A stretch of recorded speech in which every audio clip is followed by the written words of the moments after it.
Hey guys, আশা করি সবাই ভালো আছেন। তো অনেকদিন পরে আসলে ফুটবল খেলতে আসছি আর এখানে হচ্ছে আমার ভাতিজারা তারপর ছোট ভাইরা তো আজকে ওদের সাথে একটু খেলবো কারণ আজকে বৃষ্টি হচ্ছে আর এর মধ্যে আমরা একটু বল খেলবো আসলে মানে বৃষ্টি দেখে আমার বল খেলতে মন চাচ্ছে। আমার কাছে চলে আসো তো আমার নাম কিছু বল। কি বলবি বল।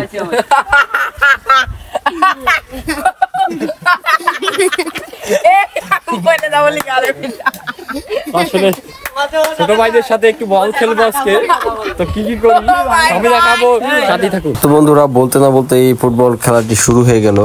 তো আসলে আমি বলে রাখি আমি ফুটবল খেলা তেমন পছন্দ করি না, তেমন খেলিও না। আসলে ছোটবেলা থেকে ফুটবল খেলা বেশি খেলি নাই।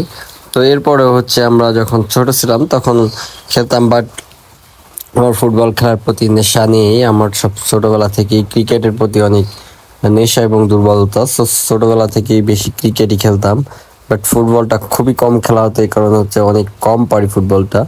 এরপরে হচ্ছে আমার মন চাচ্ছিল আজকে ওয়েদারটা ফুটবল খেলার মতোই একটা ওয়েদার ছিল, হালকা হালকা বৃষ্টি, আর এর মধ্যে হচ্ছে আমরা শর্টবার ফুটবল খেলতেছিলাম আসলে ছোটদের সাথে। আজকে বৃষ্টি দেখে এদের খেলতে দেখছিলাম, তো আমারও মন চাচ্ছিল আসলে খেলতে, তো সেই হিসেবে আর কি খেলা। ছোটদেরকে বল খেলতে দেখে কেন আজকে ছোটবেলার স্মৃতিতে হারিয়ে গেলাম, কারণ ছোটবেলায় যখন এরকম হালকা বৃষ্টি হতো আর আমাদের স্কুল বন্ধ থাকতো বা বিকালের টাইমে বৃষ্টি হতো, তখনই আমরা ফুটবল নিয়ে আসলে বেরিয়ে যেতাম।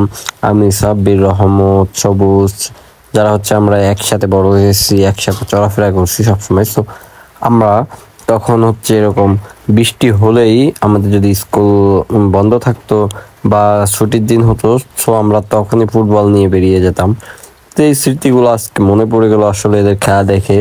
এই কারণে আসলে বেসিক্যালি খেলা না হয় আমার ফুটবল খেলার প্রতি এত আকর্ষণ নেই, বাট ছোটবেলার স্মৃতির কথা মনে পড়ে আসলে আমি খেলতে নেমেছি আসলে। তো যাই হোক, কিছু সময়ের জন্য ছোটবেলার স্মৃতিতে হারিয়ে গেলাম, আর সব মেয়েরা হচ্ছে বিকালটা অসাধারণ কেটেছে।